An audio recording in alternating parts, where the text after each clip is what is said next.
Já, herruðu velkomin aftur. Nú ætlum við að tala, við gætu sagt þetta væri tíðindi helgarinnar. Það var reyndar seint á 50-dagskvöldi á bandarískum tíma sem að þjóðaröryggisstefna Bandaríkjanna var sett á vefinn, eiginlega þegjandi og lögljóst. Og svo fór þetta að berast svona heiminn og viðbrögð við á föstudeginum og mjög vaxandi núna helgina. Þetta svolítið söguleg stefnubreyting sem þarna sett á blað, þótt að það hefði kannski mátt greina stefnubreytinguna áður í svona orðu og æði ríkisstjórnar Bandaríkjanna. En til að ræða þetta hingað komnir tveir heiðursmenn sem eiga að þekkja vel til málanna. Guðlaugur Þór Þórðarson, hann var svona eins og utanríkisráðherra, og Albert Jónsson sem var lengi ráðgjafi forsætisráðherra í utanríkismálum og sendiherra bæði í Washington og Moskvu, eða ekki? Jú, það rétt. Herðu, það þetta nokkuð tíðindi, þessi stefna. Já, vissulega, en ég má nú bara byrja annars það, sko. Því ég kveikt á tölvunum mín í morgun, snemma, því ég var undirbúið mig fyrir þáttinn. Þá sú frétt að það náttúrulega raknað upp úr þessum viðræðum Bandaríkjanna og Úkraínu. Og leikurinn berst á morgun til London. Og þannig náttúrulega mjög stór söguleg tíðindi, sko, ekki bara vegna þess að það raknaði upp úr þessi í gær og ekki bara vegna þess að það búið að basla í þessu núna í 3 vikur að reyna að fá Úkraínu til að fallast á, ég segi, skilyrði Bandaríkjastjórnar fyrir friði. Heldur sko, Bandaríkin að segja sig frá öryggismálum Evrópu. Og búið að bíða eftir því töluvert lengi, sko, eftir að Trump-stjórnin tók við og öll merki það. Og þannig að það svona ögurstund, sko, í gangi, og morgun þá færist ögurstundin til London sem að Zelenski mun hitta Starmer, forsætisráðherra Bretlands, Macron, forseti Frakklands, kanslara Þýskalands. Og nú kemur fljótlega vonandi í ljós hvort að Evrópuríkin standa við stóru orðin eða hvort þetta bara þykistuleikur að ætla að styðja við Úkraínu vegna sem Bandaríkin farin frá Úkraínu. Þú metur það þannig og sérstaklega vegna þess að ekki $1 lengur. Sérstaklega vegna þess að við slitnaði út úr þessu viðræðum að þá hefðu getað verið einhver leyti áfram í Evrópu en þetta þýðir eiginlega að þeir eru. Já, það er ekki að segja þessi farnir frá Evrópu, þeir farnir frá þessu máli og þar með þeir farnir frá 80 ára sögu. Þeir hafa verið 80 ár beinir þáttakendur í öryggismálum Evrópu frá 1941. Hvað gerist 1941? Þeir byrja að styðja Breta með láns- og leigukjörum með hergögn. Þeir koma til Íslands, herfundarsamningu Íslands og í þriðja lagi gera Japanar árás í dag fyrir 80 árum, 7. desember á flotastöð Bandaríkjanna á Hawaii og 80 ára saga kannski að fara. Og það það sem ég segi, þannig að það þarf eiginlega ekki að lesa sko nýju strategíuna til að sjá stór tíðindi, þau eru bara að gerast þessa klukkutímana og það er mjög áhugavert að sjá á morgun hvort það eitthvað, eins og ég segi, hvort það einhver alvara í hlutunum hjá Evrópuríkjunum þegar þau segast alltaf að taka þetta Úkraínumál að sér. En þá ertu vel að segja að ef einhver heldur það að sé að lesa skýrsluna og segja já, þetta nú eitthvað bara maka texti sem settur á blað til innanlandsnotkunar, að þú ert að segja það að bara viðbrögð Bandaríkjanna núna í dag og í gær og á morgun eru bara í takt við það sem stendur í þessu skýrslu. Já, en hafa verið í undirbúningi í langan tíma, alveg frá því að hann tók við. Ég hafa talað alltaf mjög skýrt og þannig að eins og ég segi, skýrslan að mörgu leyti ágæt, sko, og hún endurspeglar stefnu Trump-stjórnarinnar eins og við byrjaðum að tala en hún endurspeglar líka þróun alþjóðamála og þróun alþjóðakerfisins og fleira, en þetta finnst mér standa upp úr núna. Hvað gerist í Evrópu, hvað gerist í NATO, hvernig ætla Bandaríkjamenn að ganga frá þessu máli. Guðlaugur Þór, ég þurfa að spyrja svona ráðherra fyrir ráðherra því hvort þú hefur lesið skýrsluna. Það eldfimt í dag. Nei, já, ég reyna að hafa það bara sem almenna reglu að við erum ekki að skrökva. Ég skauta aðeins yfir þetta í morgun, ég náttúrulega búin að vera svolítið í öðru núna og myndi nú ekki missa tækifærin til að ræða þessi mál. Það mjög stór samantekt, svo ég segi það nú hjá Varðberg sem NATO-félagið á Íslandi og það er ekki bjartsýnn tónn í því hjá þeim. Nei, en bara svona almennt að nú áhugaverðar fréttir sem að Albert hér að vísa til og ég vona nú að þetta verði nú ekki niðurstaðan en bara svona, það samt svona áhugaverð svona sögulega sem ekki mikið í umræðinu að svona fyrsta getur sagt verkefni eða þáttaka Bandaríkjamenn í seinni heimsstyrjöldinni var þegar þeir tóku við að Bretum hér og það var áður en að þeir réðust inn í Pearl Harbor 6 mánuðum eitthvað slíkt sko en það nú bara sögulegir hlutir það sem eins og þær hefur einkennt Trump og það ekki nýtt að sko það rauninni bara gildið það sem hann segir síðast og það bara hann allt öðruvísi og ég var nú utanríkisráðherra þegar hann var í fyrra forsetatímabilinu og það gekk að vísu mjög vel samstarfi við Bandaríkin á þeim tíma en það lá alveg fyrir að þegar þú varst í þessum miklu samskiptum ég var bæði í samskiptum við Pompeo og Matisse og fleira það lá alveg fyrir þegar hún var að kynnast þeim og öðrum þarna að menn voru bara að bíða til þá var það tweeti sko menn vöknum upp á morgnana með tweeti hvað kom í dag og hann hikar ekkert við það og það allt öðruvísi heldur en í rauninni bæði stjórnmálamenn forystumenn í republikanum og svo sem demokratunum bara almennt stjórnmálamenn að hann hikar ekkert við að skipta skoðun og það truflar hann ekki neitt það þýðir ekkert að segja, heyrðu þú sagði þetta í gæri að fyrir 2 mánuðum eða 6 mánuðum en það breytir því ekki að það sem maður er búið að skoða þessari skýrslu og náttúrulega líka búið að skauta á varandi umfjölluna þá þetta eins og Albert nefnir að þetta bara þessar áherslur sem að hafa komið fram ég veist að vísu sko áhugavert bæði hvernig hann nálgast getur satt nýja Monroe-kenningu mér finnst áhugavert sömuleiðis nálgun hjá Kína sem svolítið öðru sér tónn Indland sömuleiðis Austurland eiginlega bara sleppa af hlutum já, en hann samt sko Ástralinu voru nú eitthvað að fjallum þetta sko þeir eru hann samt sem var allstaðar að segja og það ekkert nýtt það kom ekkert með Trump að Bandaríkjamenn segja heyrðu þið verið vinir okkar austanhafs og vestan sko, austan og vestan við okkur þið verðið að bera meiri ábyrgð okkar eigin vörnum og reyndar náttúrulega þannig að ef Evrópa hefði ef þau bara haldir sér við 2% þegar það var markmiðið að þá væri þetta Evrópa alveg í fullum gæti alveg sko verið staðið þetta ekki ágjör Rússlandi Evrópa myndi bara sjá það en núna eru menn komnir bara einhvern veginn alltaf að stað, ég held að George Bush eldri hafi nú byrjað á því að fara fram á við NATO-þjóðirnar að þær myndu sko gera meira þegar þeir komu öryggis- og varnarmálum og allir forsetar síðan nú erum við allt í tala einhver 5% sko, ekki 2% og að því að virðist allir búin að skuldbinda sig til þess að gera það nema þá Spánverjar og en í öryggisstefnunni talað eiginlega það sé þetta meinum Evrópu ósætti við Rússa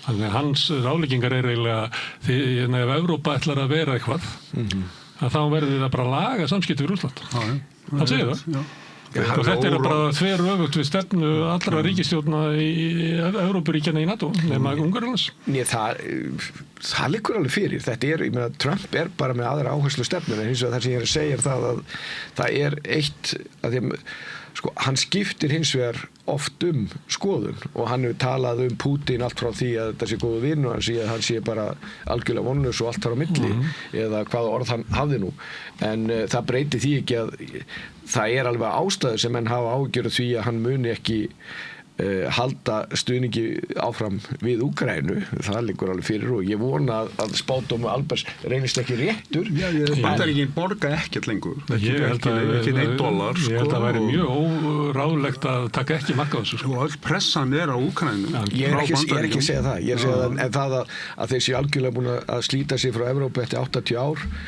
já, ég vona það, ef það verður að það verði það stutt. Já, þeir eru búinir að því leyti til að hér sko mestu átök í Evrópu frá stríðslokum og Bandaríkin ekki með, sko. Það það sem ég að segja. Þeir áreyndi að það fóru þeir. Já, þetta náttúrulega í þessu 80 ára sögu algjörlega einstakt og mikil tíðindi og ég sá í bílum mín að fór ég á Síman og þá var sonur Trumps að tjá sig og segja að það væri ekki þetta treyst á Bandaríkin myndi ekki nenna þessu mikið lengur að reyna þessa viðræður og hvað væri. Það tengdasonurinn kannski? Já, nei, ekki tengdasonurinn sko. Já, okay. Tengdasonurinn, hann var ennþá einhvers staðar á Flórída í viðræðum. Nei, hann var sonurinn sko. En það Evrópu þetta hefur utanríkisráðherrann sagt ítrekað sko. Já. En Evrópu gefið svolítið tónn í þessu. Hérna hefur Varberg hafði fyrir því að þýða smá bút En þessi efnahagslega hnignun, þar að segja Evrópu, fellur í skuggan af raunverulegri og enn skýrari hættu á siðmenningarlegri útrýmingu.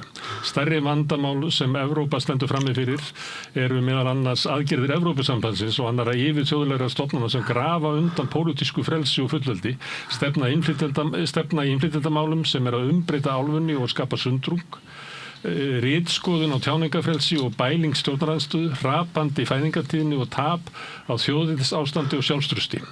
Ef núverandi þróun heldur áfram verður álfan óþekkjanlega eftir 20 ár eða minna og þau segja raunverulega þannig að það getur orðið þróun í Evrópuríkjum sem gerir það að verkum að þetta sé ekki hægt að treysta á þessi ríki sem nokkra bandamenn. Hafið þið séð svona kveðju frá Bandaríkjunum? Nei. Svo kemur líka fram í skýrslunni að Evrópa skiptir miklu máli og svo framvegis þegar maður lesa þess að þá kemur hvergi fram nein öryggissjónarmið í því, það er bara allt business og þessa pólitík sem þú ert að tala þetta er mjög undarlegt og svo skulum líka bara horfa á það að Evrópuríkin þetta hafa bara verið út á kanti í öllu þessu Úkraínumáli núna í marga vikur. Það er aldrei talað við Putin Nei, ekki tala við Putin vill ekki hafa Putin vill bara hafa Amerikanana hjá sig. Það gefur honum status sem hann annars hefði ekki því að Rússland er náttúrulega ekki stórveldi lengur. Þannig að hann vill ræða þetta bara við Amerikanana og tala við þá sem mest Þannig að þetta er allt mjög sérstakt og kannski eins og við náttúrulega búast. En það sem er í skýrslunum með Evrópu það sagði varaforsetinn í ræðu í febrúar sem var mjög frægt og mókaði Evrópumenn skiljanlega, stórlega. Við segja hafa Evrópumenn sagt suma þessar hluti og það er kannski ekki farið hátt eins og bara Draghi skýrslan þar sem þú ert með Evrópusamband sinna harða federalista sem fer mjög hörðum orðum það hvernig þróun er verið í álfunni og hvernig þeir eru búin að vera að missa samkeppnishæfni og reglugerðarfarganir En hann segir það sé ekki Evrópusambandinu að kenna og það verðið að auka þjóðinni sinnaða flokka í hverju landi fyrir sig að það sé leiðin Draghi lagði það ekki til Nei, hann lagði þetta móti til að Evrópusambandinu nota til þess að auka nýsköpun í álfunni Nei, það sem að Draghi sagði mjög skýrt að Evrópusambandið hafi gengið allt og langt í reglugerðarfarganinu. Það er ekkert það er mjög skýrt í því og við erum að sjá í Evrópu og það hefur breyst, ég satt nú bara í gærmorgun með vinum mínum sem að býr í Þýskalandi sem var að segja frá þess að breytingu bæði í pólitíkinu og umræðinu hjá fólki og þannig að það er alveg rétt að svona sendingar hafa ekki komið frá Bandaríkjunum og mannlegt að sjá þetta svona í hispurslaust í svona texta en það breytir því ekki að við vitum að það er náttúrulega margt af þessu sem þarna verið rætt hefur náttúrulega er rætt í stjórnmálum í Evrópu en stóra málin náttúrulega er þetta hvernig mun hann haga sér þar að segja Trump, gagnvart Putin og Xi það er rauninni bara þegar á hólminni komið ég er nú einhvern veginn metið að þannig að þessi áhersla á Ameríku sem er náttúrulega svona nýja Monroe-kenningu að það sé nú líka skilaboð til Kínverja að láta þau svæði í friði því að það eru viðbrögð við það er eiginlega flest af þessum löndum eru með meiri viðskipti við Kína en Bandaríkin í dag svo hefur farið svolítið undir radar eins og BRICS sem er unni bara það sem út með Rússland og Kína, Brasilíu, Indland sem eru skipulega graf undan dollarnum. Það er nú eins og tekið hérna upp af skýrslunar tekið fram að vilja viðhalda dollarnum eins og hann er. Því að það er ekkert sjálfgefið að það verði.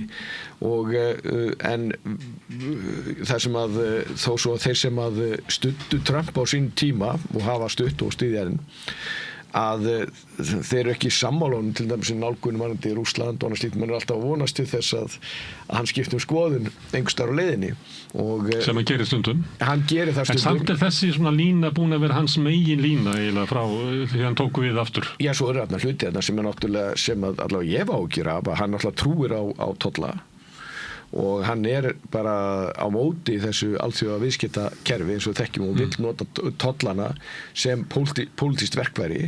Það eru Bandaríkjamenn sem hafa alltaf verið þeir sem hafa kannski Bretar en aðalega Bandaríkjamenn sem hafa keyrt í rauninni alþjóða viðskiptakerfi og gert alveg frá lokun seinni heimsstyrjöld með Bretton Woods stofnunum og öðru slíku og ef að menn og það sem ég hef ágjörð því hann verður ekki hérna endalaust en ég held að þetta sé hins vegar stefna sem að virðist vera búin að grafa svolítið sig og hann er algjörlega búin að breyta republikanaflokknum hvað þetta varðar. Þetta komið inn í þjóðaröryggisstefnu Bandaríkjanna eiginlega að allar alþjóðlegar stofnanir og alþjóðakerfið sem Bandaríkjamenn byggðu upp eftir þetta stríð að það sé óvinnur.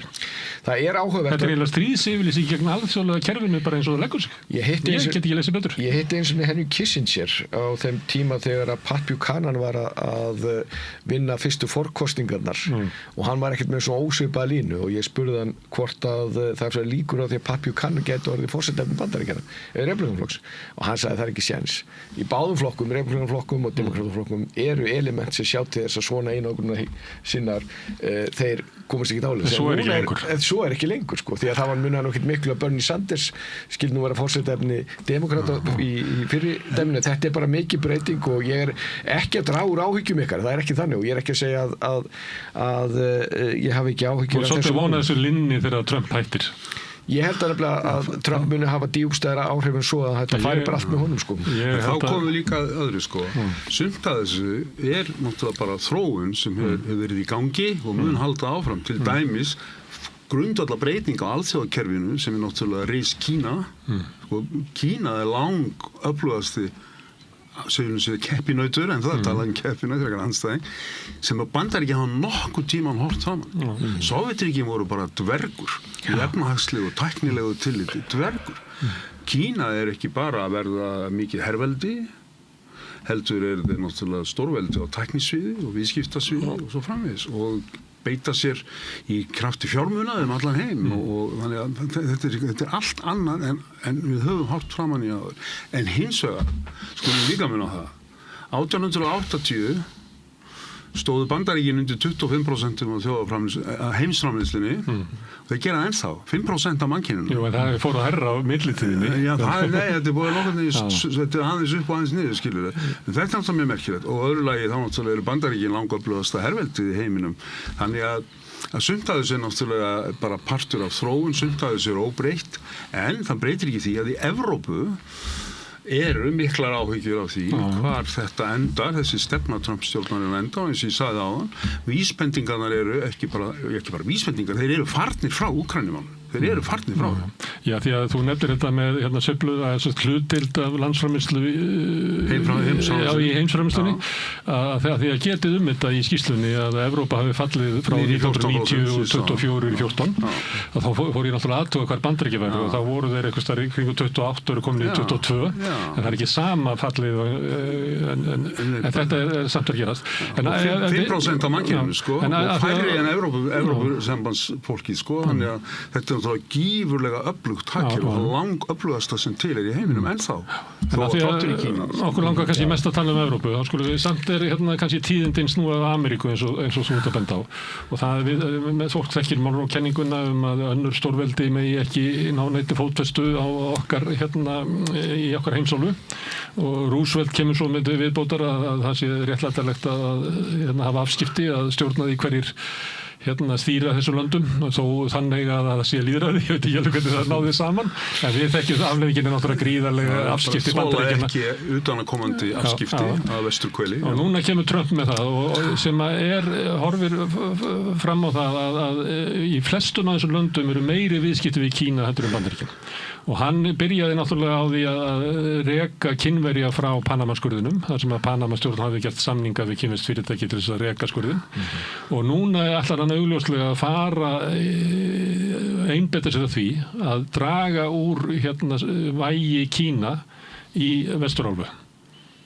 Það kemur fram. Á Vesturhveli, meina. Á Vesturhveli. Og hann ætlar að blanda saman pólitík og business og ykkur fleiri sem hljóma nú eins og svona þessir samningar sem hann að gera. Maður alveg hættur að greina munin á pólitík og business í honum.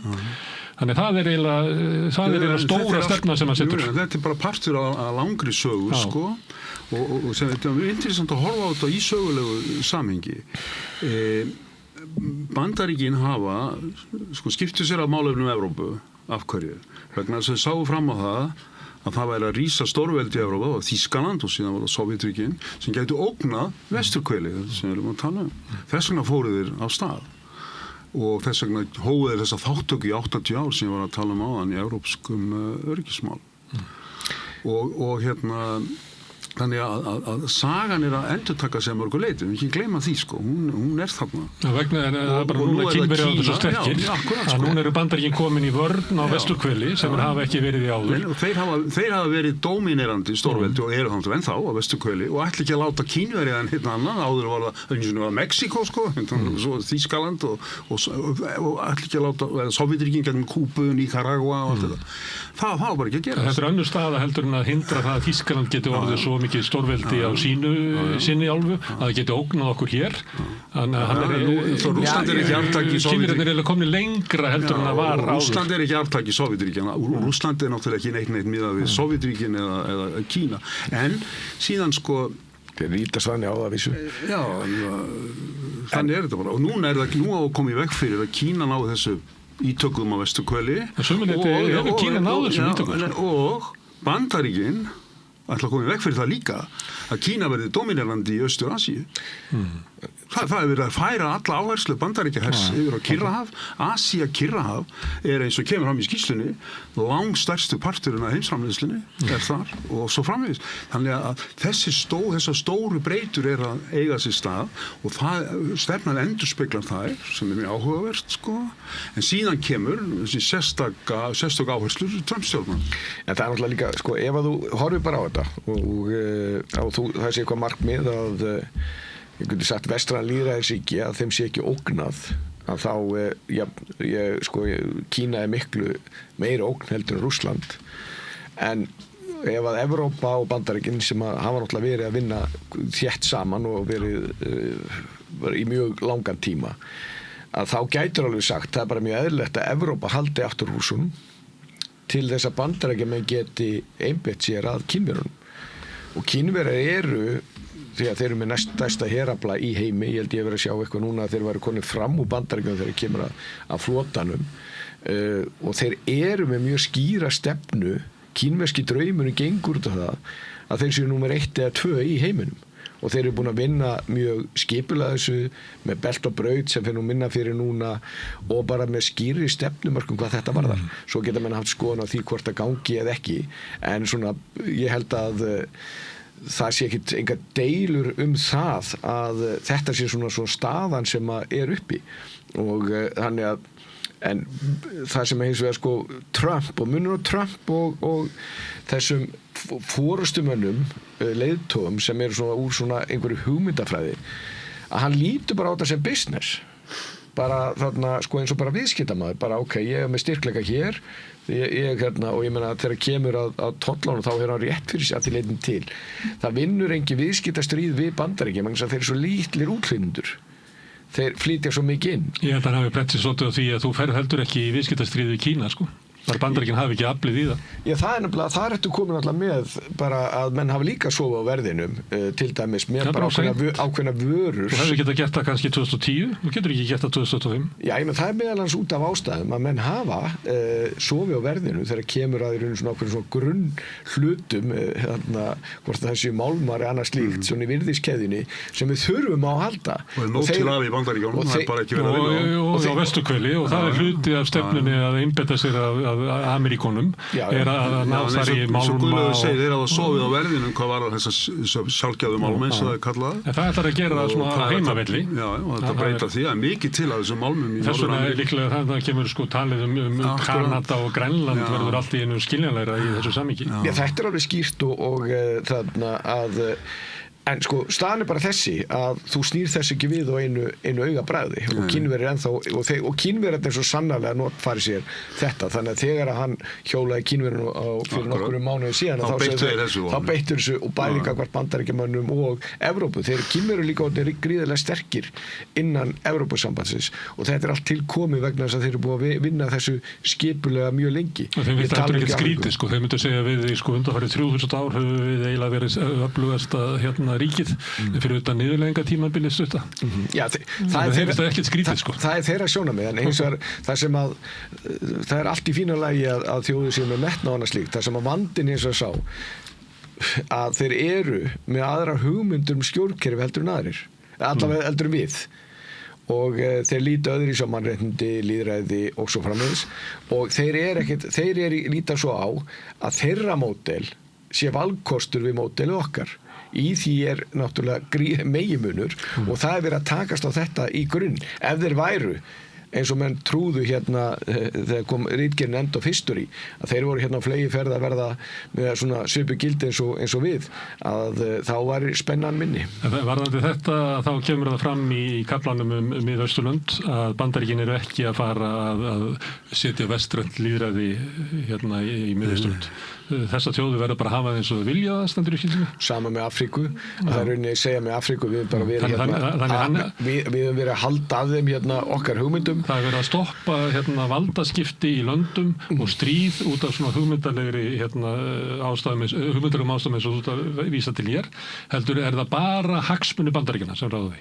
Já, í rauninni þetta kannski, og það er kannski ekki nýtt að þú getur alveg sagt að menn hafa sérstaklega í kalda stríðinu að þá voru menn sem að íslenski kannski tíkarsonur, en þetta okkar tíkarsonur var nú sagt einhvern tímann en hvert það leiðir okkur veit ég nú ekki. Vandinn náttúrulega að því að skoða hann stuttu kaflinu Afríku, þeir eru ekki fjalla mikið það en hann er mjög skýr að vandinn þar og ég held að það sé mjög erfitt fyrir þá álfu að koma sér á stað þar sem að hún villar á meðan að þú ert með þessa miklu spillingu í stjórnkerfinu og stjórnvöldum og ef menn segja ok, gott og vel, það er ekkert hægt að eiga við það sem að þessu sannarlega ekki gengi vel.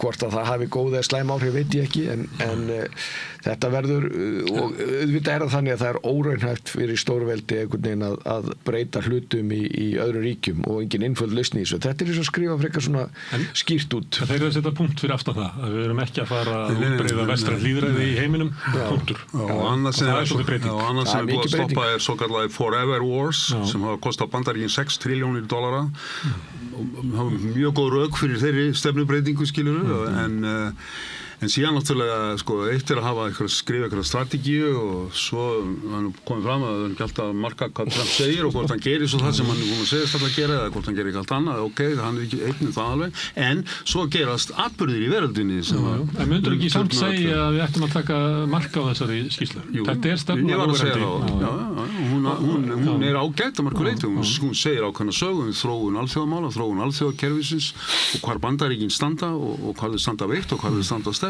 Bara mjög fínn pappír að mörgu leyti. En þurfið þið til dæmis í Sjálfstæðisflokknum ekki svona aðeins að velta fyrir ykkur utanríkisstefnuna þar sem að samskipti við Bandaríkin hefur verið grundvallaratriði í ykkar utanríkisstefnu bara frá stríðslokum?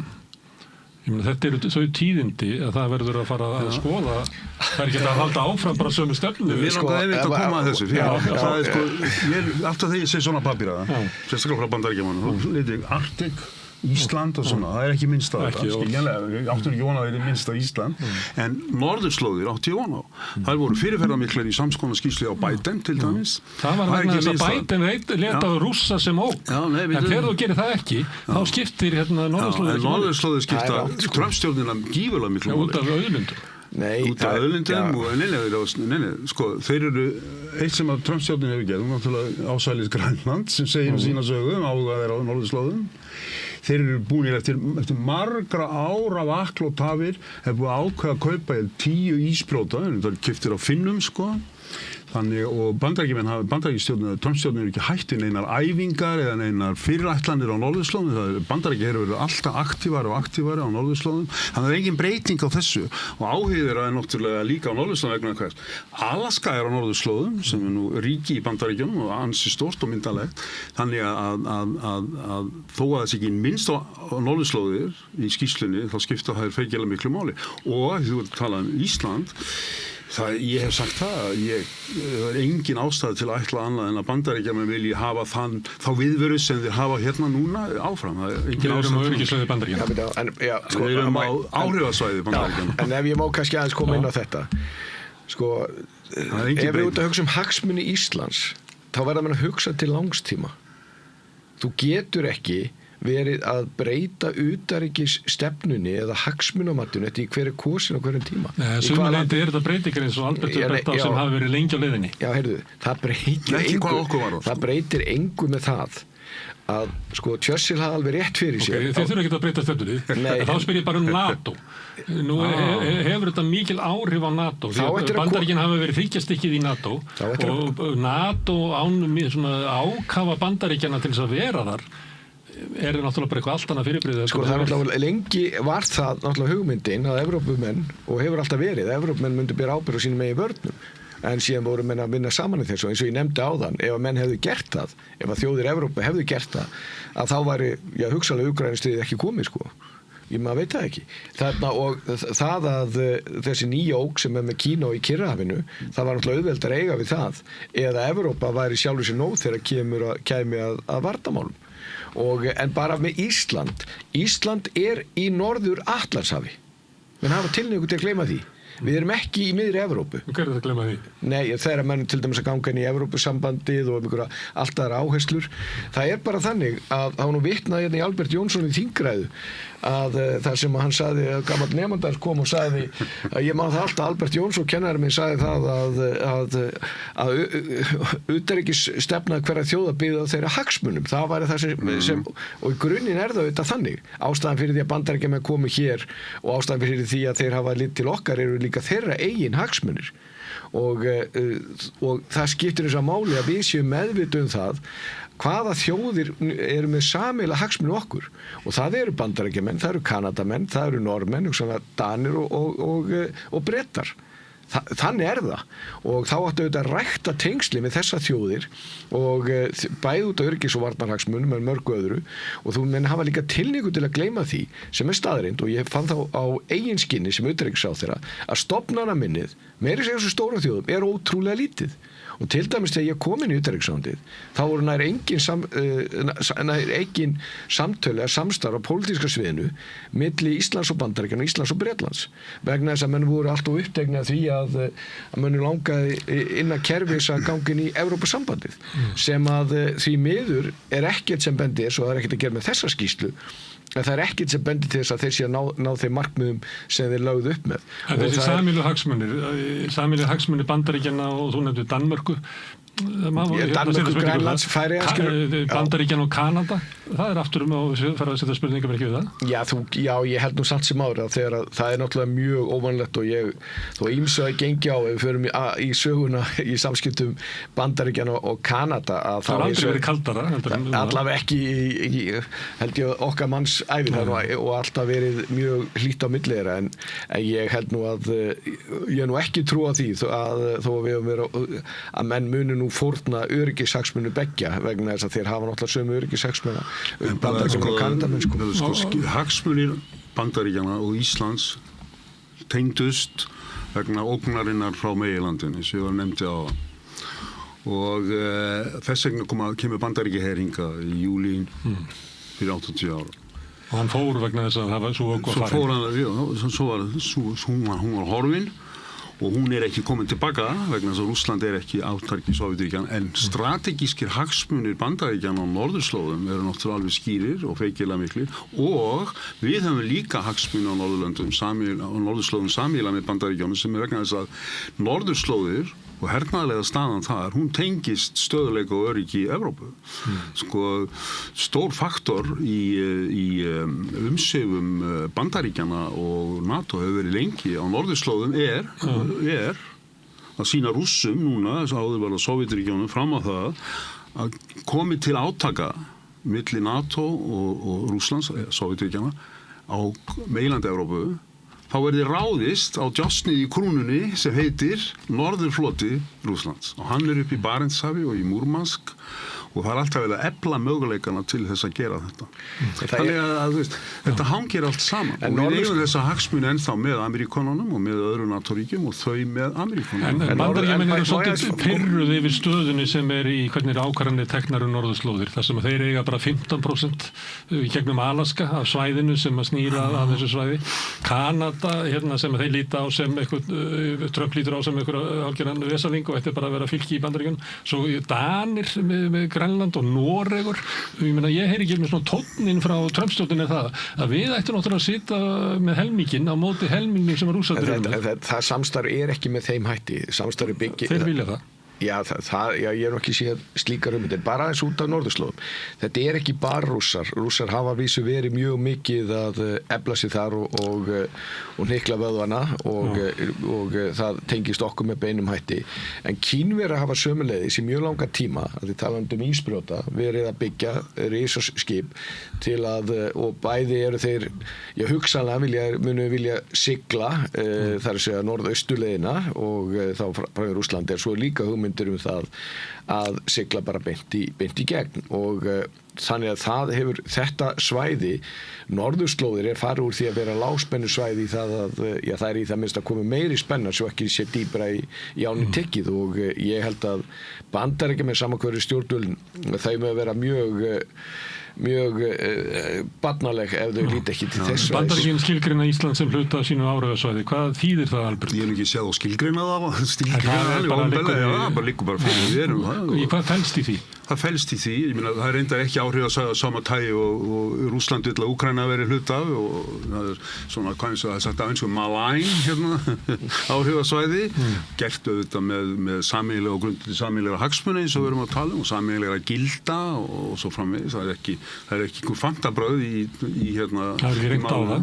Nei. Ef að stjórnmálaþróun það er ekki reynt á það vegna þess að hagsmunir. En núna náttúrulega eru hlutir að breytast, hugsanlega, sérstaklega varðandi NATO, eins og þú nefndir, það er náttúrulega stærra vandamál fyrir okkur heldur en en áður ef við förum í NATO, þá var það bara þetta með að vera inn í áhrifasvæðinu, vegna þess að svo ég vitnum aftur í Varberg sem er svo góður í að þýða bút úr skýrslunni. Bandarísk utanríkisstefna ætti áfram að standa vörð ósvikið lýðræði og tjáningarfrelsi og fagna afdráttarlaust sérkennum og sögu einstakar Evrópuþjóða. Þetta í takt við það sem að varaforsetinn var að tala í München. Bandaríkin hvetja pólitíska bandamenn sín í Evrópu til að stuðla þessari andlegu endurvakningu og vaxandi áhrif þjóðernissinnaðra flokka í Evrópu gefa sannarlega tilefni til mikillar bjartsýni. Þannig er náttúrulega verið að vísa í AfD í Þýskalandi, umbótaflokkin í Bretlandi.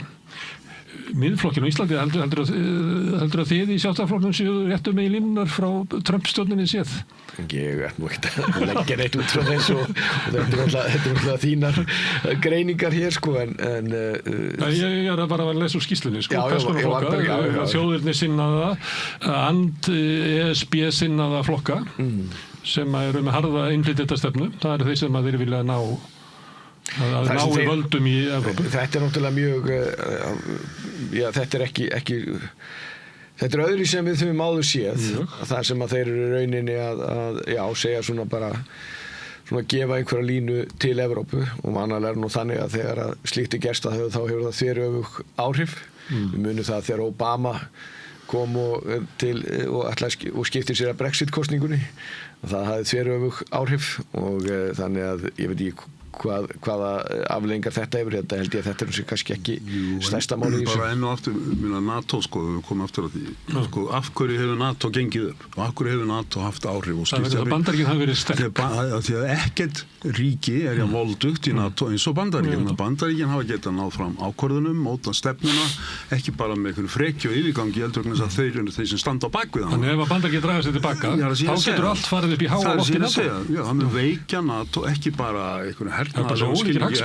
pólitískum skilningi að þessu leyti til þá er þetta forysturíki sem hafi meiri vikt en okkur annað í NATO ef það er farið sem ég er ekki að segja þessi að fara frá NATO en þeir eru sannlega farnir frá Úkrænustríðinu því miður og það mun auðvitað hafa áhrif á samskiptin milli Bandaríkjana og Evrópuríkjana í NATO þannig að við ætlum að sjá hvernig vinst úr því en Bandaríkin eru að fara frá Úkrænumálinu og sem er langtíma þróun eru að snúa sér sífellt meira að Asíu Kyrrahafi þar sem þeirra hagsmunir eru miklu augljósari heldur en í Evrópu. En eigum við að taka mark á þessari línu sem kemur frá Washington stjórnmálaþróun í Evrópu og við vitum alveg að það eru Orbán hefur verið að ávarpa republikana flokk Trump, Meloni Farage er bara, ég held að hann farið tvisvar í mánuði til Washington og það er alveg ljóst sko hvers konar flokkar þetta eru sem að vill svo til að þetta er eiginlega sömu flokkarnir eru sakaðir það að njóta stuðnings Pútín. Já, það er áhugavert að því að er það ekki svolítið sérstök staða í stjórnmálum Evrópu að Rússlandsstjórn og Bandaríkjastjórn sé að styðja sömu stjórnmálahreyfingarna til valda. Ég held nú samt sem að þann áhugaverð úttekt á Meloni í The Economist sem inni bara segir sko hún hafi verið mjög svona vilhöll og verið verið svona svipað eins og þú sért að lýsa henni þegar hún komst eins og til valda og þá var hún svona eins og hefðbundin stjórnmálamaður og allavega það blað hefur ekki ágjör af henni. Ég veit ekki með... Hún hefur verið svona varkar og yfirlýsingu til þess varðandi Úkraínu heldur en Orbán eða... Já, hún hefur verið bara mjög svona hefðbundin, hún hefur verið bara mjög svona... Eða Vox. Já, bara verið svona eins og Berlusconi eða eitthvað slíkt. Veit ekki því að Evrópuríkin eru klofin í þessu máli, það eru klofin hvað varðar Úkraínu. Þetta eiginlega bara sko Eystrasaltsríkin og Norðurlöndin og Þýskaland, Frakkland, Bretland, Suðurríkin til dæmis eru alls ekki í sömu stellingum af sömu skiljanlegum ástæðum en hvað eining bandalagsins nú síðan Orbán nefndur og Slóvakar eru líka og einhver út í skurði næstu því í þessum málum þannig að þetta auðvitað miklu veikleikar í Úkraínustríðinu, það ekki bara Trump sem að valda vandræðum í hvað það varðar, það eru Evrópuríkin sjálf, þau eru klofin í þessu máli. Speglast í rauninni klofningu sem inn í Evrópusambands sem lítið verið í umræðinni og það alveg rétt eins og Albert nefnir að þegar kemur á NATO að ef Bandaríkjamenn hefði ekki verið í NATO ég veit ekki alveg hvernig þau mál hefðu þróast en ég hugsa samt sem ára því að hvort að Bandaríkjamenn ætla að kippa sig út úr NATO þeir hafa nú líka hagsmunum sem vilja halda í ég ítreka að ég ekki að spá því en það svolítið munur á því hvort að Bandaríkjamenn séu eins og voru kannski fyrir 10 árum og þar á undan eða hvort að þau séu svona með hálfhangandi hendiðan inni Já, í rauninni getur sagt þá forystu kreppa í NATO og hver tekur forystuna? Eins og kemur fram í þessari skýrslu þá segir rauninni bara 2027 þá verður þið vera bara búin að taka við þarna vörnum Evrópu. Það bara á morgunum. Já, og Evrópuríki segja halló, þetta allt of snemma og rauninni þetta svona Trump-legt að segja bara ég nenni ekki að býta þessu lengur, takk ég bara yfir þetta. Og auðvitað en hversu raunhæft það þarna veit maður ekki en hins vegar mikil Já, að því að íslenski fjölmiðlar hafa svona tilhneigingu til að tala um Evrópusambandi sem eitthvað svona fallegt fjölskyldu jólaboð sko, en það alls ekki þannig og það gríðarlegur munur á milli Norður og Suður Evrópu og líka þeirra ríkja sem að borga inn í bandalagið og þeir sem að taka síðan úr því sem þarna og við erum náttúrulega miklu meira samheldandi ef að svo illa færi að við myndum ganga í Evrópusambandi sem vona verði aldrei að þá myndum við vera með þeim ríkjum sem borga í það sem á allt öðrum stað. Þannig að Úkraínu stríð ein birtingamyndin en þetta ekki eina birtingamyndin klofning innan Evrópusambandsins en þegar að þú komin líka með þessa spennu og við vitum það öll að útlendingamálin hafa valdið spennu ekki bara hér á Íslandi heldur allstaðar í Evrópu og meira þar að þá fara svona fyrir að hrikta í stóðum. Ertu sammála þessari þjóðaröryggisstefnu að Evrópa sé hættu á siðmenningalegri útrýmingu? Ég kannski hef nú ekki litið þannig á það en hins vegar liggur alveg fyrir að þegar kemur að Evrópu ef við erum að tala um Evrópu það mjög mismunandi lönd í Evrópu en það algjörlega ljóst að allar fyrirætlanir að vera samkeppnishæfasta svæði heims og vera hér í forystu öllum sviðum ekkert það sem við gengi eftir og orkan sem farið í þessa endalausa sértrúarstöfnu að búa til eitt bandalag Evrópu hefur eins bara gríðarlega skaðlegt og það mjög líka sérstakt að öryggis- og varnarmálin hafi verið algjörlega bara í öðru eða þriðja eða fjóraða eða fimmta sæti, ég veit ekki hvar það hefur verið og þeir hafa ekki sýnt neitt metnað á því sviði. En núna nefndir það bara í fanginu á Evrópu að móta einhverja sjálfstæða öryggisstefnu fyrir Evrópu án Bandaríkjanna eða þú veist án þess að Bandaríkja bara sjá það hingað til við erum bara undir öryggisstefnu Bandaríkjanna. Það útilokað að Evrópusambandi verði eitthvað öryggis- og varnarbandalag. En ég meina þú takir bara Evrópulöndin inn í NATO þá ekkert líklega að það mjög ólík sjónarmið Norrænulandana og Eystrasaltslandana og Holland og Bretland líklega í þeim svona klúbbi síðan eftir með löndin í suðri sem að hafa svona miklu hafa bara aðra áherslu, líti ekki á sömu ógn á Rússlandi. Svo ertu líka með allt aðra afstöðu við löndunum sem að liggja nær Rússlandi sem að líta svo á þessi megin verkefni þeirra að halda fá öryggistryggingu frá Bandaríkjunum hafa engan á að fá öryggistryggingu frá Brussel. Já, sko, það sem náttúrulega búið að gerast ef þú tekur þau lönd sem hafa langmest varið í og farið lagt mest í varnarmálum að þá eru það löndin sem eru næst Rússlandi. Sem alltaf verið þessi sjálf. Já, menn þau eru ekki að treysta á belgíska herinn. Nei, þú veist, sko, ef að það er nú mesta vonin að ná samstöðu í Evrópu meðal Evrópuríkjanna í NATO og það, eins og ég nefndi náðan, þetta eru búið að skila búið Bandaríkjaforseta frá George Bush eldri að þið verði að axla meiri ábyrgð okkar eigin vörnum og það hefur auðvitað breyst mjög mikið á undanförnum árum. Eystrasaltsríkin, Finnland, Svíþjóð, Pólland. Það er bara gert svo hægt, Guðlaugur, sko, þeir eru ennþá, takk inn úr Þýskaland, sko. Þýski herinn, hann er bara eiginlega ekki til. Ég var ekki að tala um Þýskaland, sko. Nei, bara, þú veist. Ég var að tala um Pólland, ég var að tala um Eystrasaltsríkin, Norðurlöndin og sérstaklega Finnland og Svíþjóð. Þetta er ekki endilega stórir herir sem að Evrópuríkin er búin að vanrækja þessi mál svo lengi.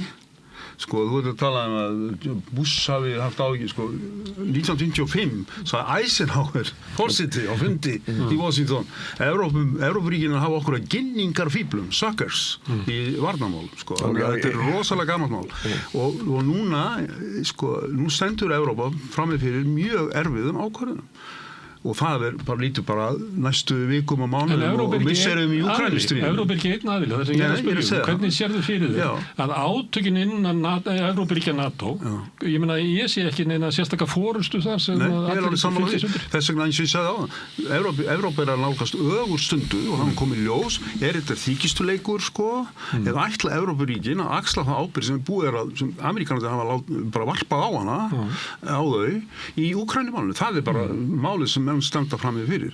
Síðan auðvitað ef maður bæta því við, kannski koma aðeins inn á það að Úkraínustríðið hefur náttúrulega verið afskaplega sérstök atburðarás, sérstaklega hvað varðar það sem menn heldur að Rússarnir myndu gera og nú er enn einu sinni komið í ljós að þeir voru náttúrulega ofmetnir alveg stórlega eins og búið að gera í marga áratugi í kalda stríðinu og það er löng saga en þannig að það er lag, það er borð, sko, það er hægt, það er Rússamuni er ekki til neitt og stórræn á næstu árum, það er alveg á hreinu en það þarf hins vegar að halda aftur að þeim og stoppa þá í Úkraínu, þarna í Donetsk héraði og koma á vopnahléi. Það er það sem þarf að gera.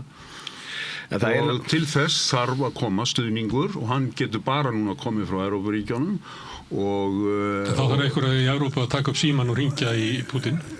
Nei, ég er ekki að tala um það, ég er að tala um að stoppa það á vígvellinum. Já, það verður, ég meinar bara á vígvellinum, já. Þú eigi ekki að hringi í Putin, heldur ég bara að sigra þetta. Þú sér það fyrir Evrópuríkin farið núna í þessari stöðu. Það er búið að tala um þetta núna í marga vikur og hann hefur ekki skipt um skoðuna í einu. Það er vel sagt, Gunnar, Smári, að Rússar skilja ekki orð, þeir skilja bara gerðir.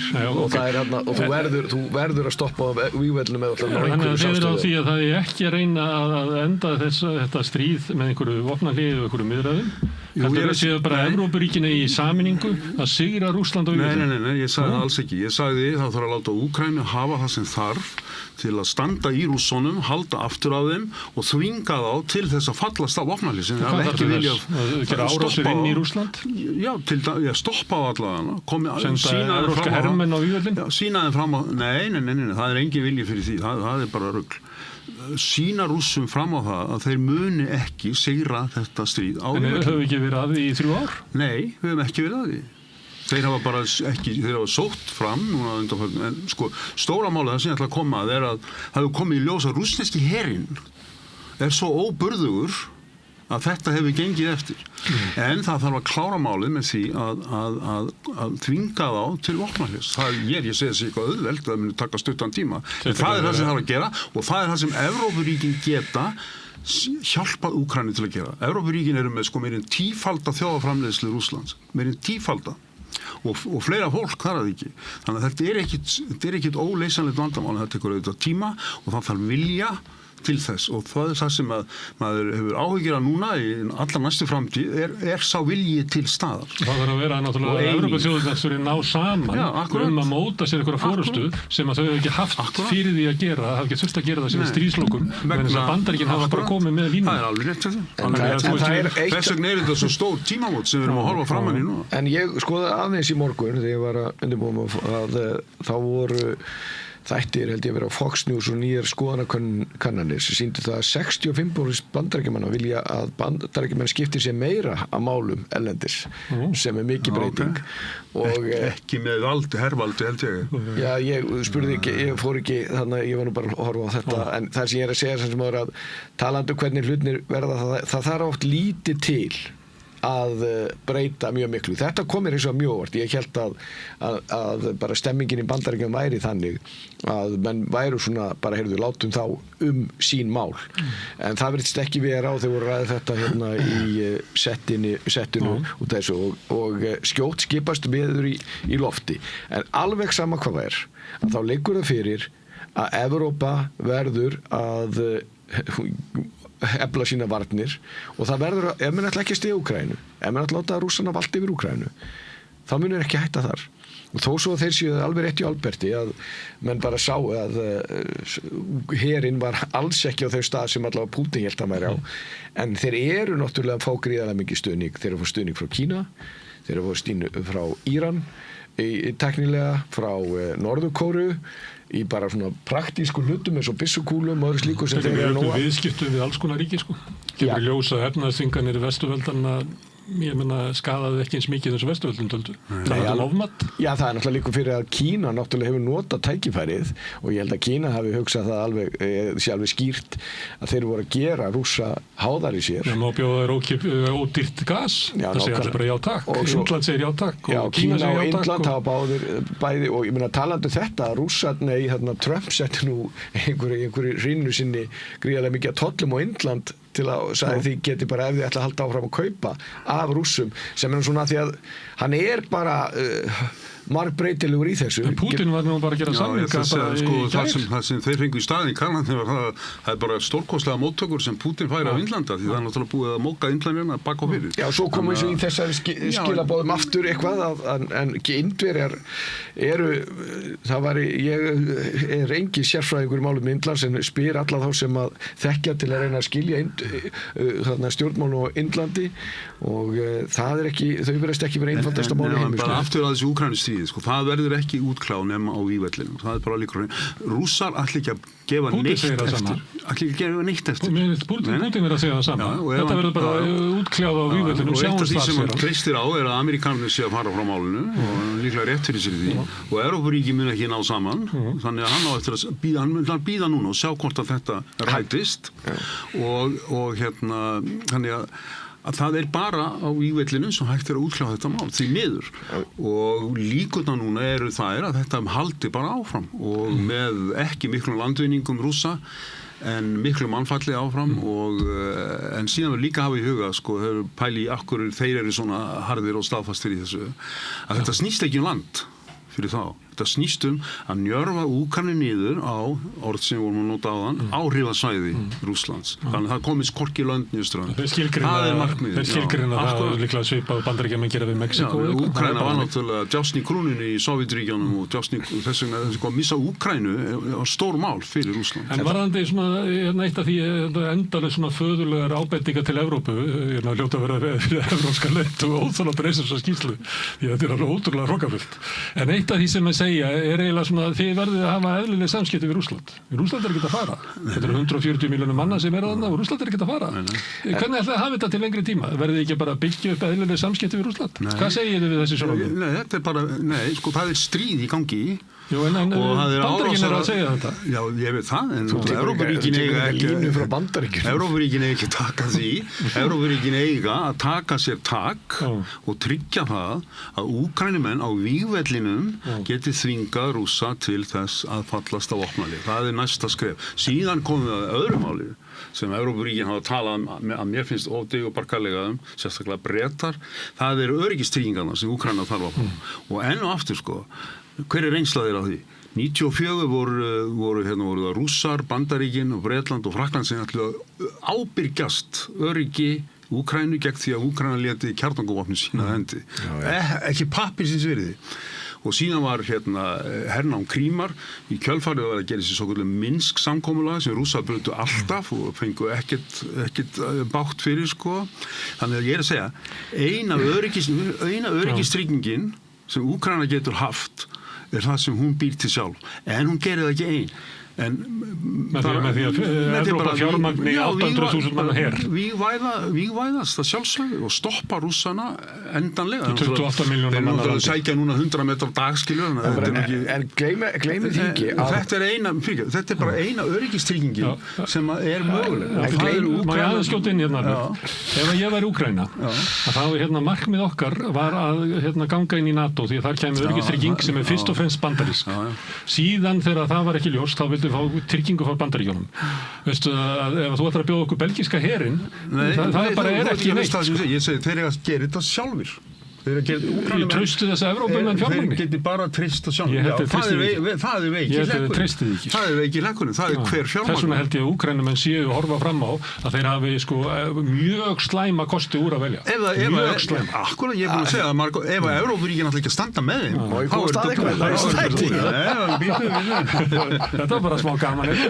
Nei, þetta kom alltaf á sama stað. Þið ekki gleyma því, og það náttúrulega tengist beint Evrópu, að ég tala það réttilega að Úkraína sé einhvers konar áliti Rússa og ég hef nú heyrt þetta frá ráðamönnum í Rússlandi beint að það sé einhver áhrifasvæði. Það er ekkert bara Úkraína.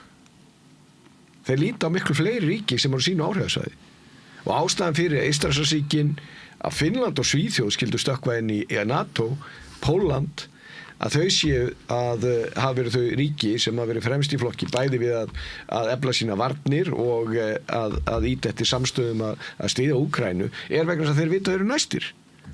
Líklega myndir Rússar horfa á það að þeir hefðu verið veikir þegar þetta gerðist og gátu ekki komið í veg fyrir það. Þeir lítu örgulega á Hvíta-Rússland og Úkraínu, Georgíu og Kákasuslöndin sem sitt áræðisvæði. Já, og Moldavíu og Eystrasaltsríkin og ef þú talar við Pólverja þá segja þér það, ef þeir taka Úkraínu þá eru við næstir. Og þú getur alveg fært rök fyrir því að þú skoða landakort í gegnum tíðina, þetta hefur verið síðust nokkur hundur árin að þetta hefur alls konar landamæri. En og þannig að þetta er ekki bara vandamál Úkraínu. En það sem svo náttúrulega líka hitt að flestir telja sem tilþekkja og þeir verið haft eftir Pútín að hann komist aldrei lifandi frá Kreml. Og þetta snýst náttúrulega líka það bara hvernig, að því að hann þarf og er örugglega að hugsa, ef ég sem, hvað verður mig, sko?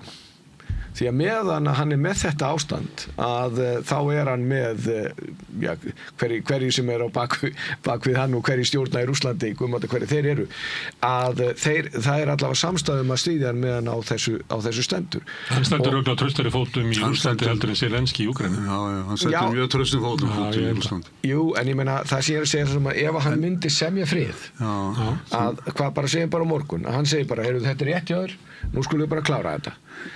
Hvað gerist þá? Og ef hann hefði við fram með, ég gerði innrásina til þess að knýja á að Úkraína myndi ekki aldrei ganga inn í NATO. Ég hef búin að semja það núna í samningum við Bandaríkin. Ég held að honum bara tekið vagnandi. Það fær náttúrulega eftir hvað hann fengi. Það var eftir hvað hann fengi, en síðan er náttúrulega líka þannig að ég held að það sé mjög erfitt að spá fyrir sannarlega næstu ár og jafnvel næstu vikur.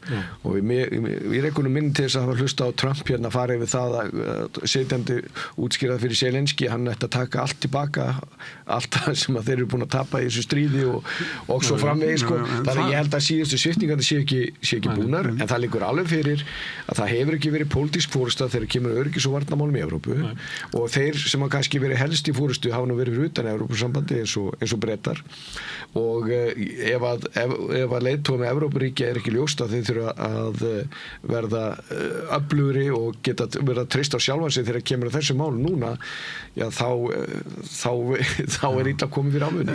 Þessum kafla er lokið. Bandaríkin eru ekki lengur í Úkraínu málum. Þau eru farin. Þú hefur ekki spáð því fyrir 2 árum? Nei, ekki fyrir 2 árum, nei. Ekki fyrir árið síðan? Nei, ekki fyrir árið síðan, en leið á eftir að Trump kom.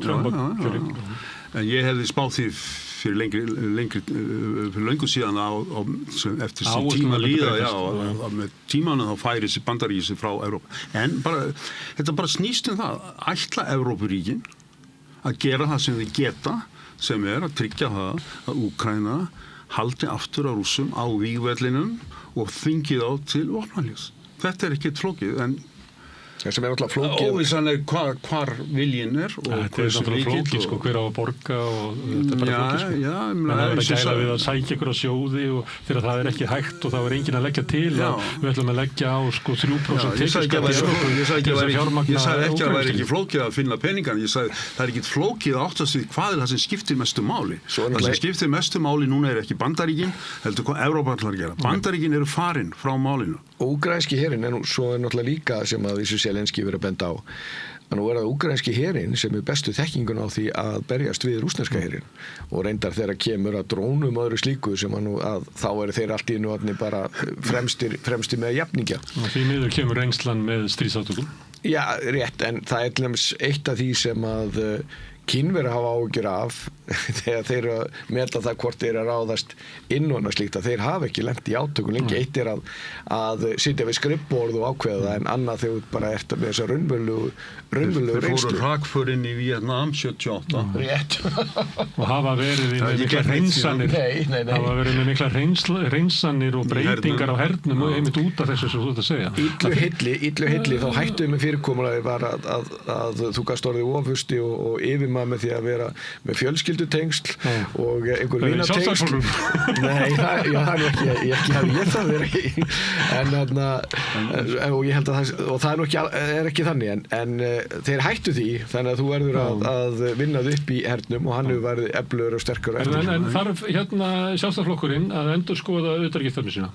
Nei, þú breytir ekkit grundvallar, þetta átti alltaf að endurskoða stefnuna. Ég veit ekki hvað þetta vísa til að við bara það liggur alveg fyrir að alveg sama þó komið þessi þjóðaröryggi stefna hér að við viljum áfram vinna með lýðræðisríkjum og Bandaríkin eru öflugasta lýðræðisríkið og sjálfsögðu, ef við erum ekki að rækta tengsloku við Bandaríkin, þá er ekki að gæta íslenskra hagsmuna, en við þurfum og höfum svo sem alltaf lagt áherslu á það að vera í þéttu samstarfi við þau ríki sem eru með sameiginleg gildi og það er ekki bara vestanhafs, það er sannarlega austanhafs líka. Ég bara minna á það að forsætisráðherra Kristrún Frostadóttir hefur tvisvar óformleg samtöl við Trump og eins og hún segir sjálf í bæði skiptin að hans frumkvæði sagðan Bandaríkin munu standa við skuldbindingar í garð Íslendinga og það er þessum ástæðan sem ég nefndi á það, bara fara saman hagsmunir Bandaríkjana og Íslands. Þessum Ísland með náttúrulega svolítið ólíka öryggishagsmuni heldur en lönd sem við höfum nefnt hérna eins og Pólland, Eystrasaltslöndin. Nei, við náttúrulega öryggishagsmuni sem lúta því hvernig gengur í Evrópu. Við náttúrulega mikla hagsmuni á því að sé stöðuleiki og fríður í Evrópu og bara þó ekki sinni með efnahagslega hagsmuni. Okkur stendur ekki sama ógn af Rússlandi og Eystrasaltslöndin. Það liggur alveg fyrir ekki, langt í frá. Já, ástæðan við stöndum kannski ekki ógnum vegna þess að við erum með samning við Bandaríkjunum aðilar í NATO. Já, þessar eru bara svo óburðir. Þeir getur leikandi tekið Ísland ef svo bærundi, sko. En það er ekkert ríki sem að velti fyrir sér og hvorki Rússland eða Kína annars slíkt út af því að við erum með öryggishagsmuni eða með það varnarsamstarf sem við erum með. Og það er vegna þess að það eru hagsmunir Bandaríkjanna? Sjálfsögðu. Það er bara engin atburðarás í gangi sem gæti leitt til þess að við ráðist á Ísland. Það eru allir í heiminum sem vildu eiga varnarsamninga svo við eigum í Bandaríkjunum. Já. Það vildu allir í heiminum vera hérna í miðju allarsafinu. Já, það eru bæði kostir og gallir. Mér finnst miklu fleiri kostir við að vera hérna. Við þurfum að vera meðvituð það og spila úr þeim styrkleikum sem við höfum og vera líka meðvituð veikleikana. Og þegar við erum að tala okkur eins og við séum partur af Miðjarðarhafinu, það er bara ekki raunhæft.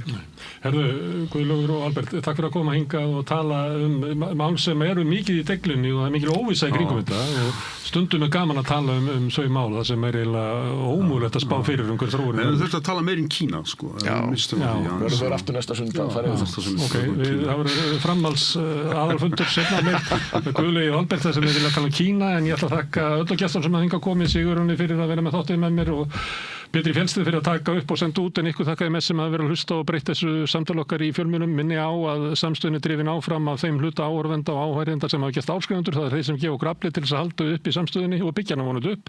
Ef þú vilt slást í þann hóp þá getur þú farið inn á samstöðum.is, þar hnappur sem ástendur áskrift. Þar getur þú skráðið fyrir grunnáskrift sem 2.750 krónur sem er mér að setja sér hlægilegt verð með það efnin sem við búum hérna til. Þú mátt borga mér ef þú vilt og þeir sem að kjósi getur látið áskriftin að renna sér félagsgjöldin í alþýðufélagið en þetta er mitt alþýðufélagið sem á og rekur samstöðina.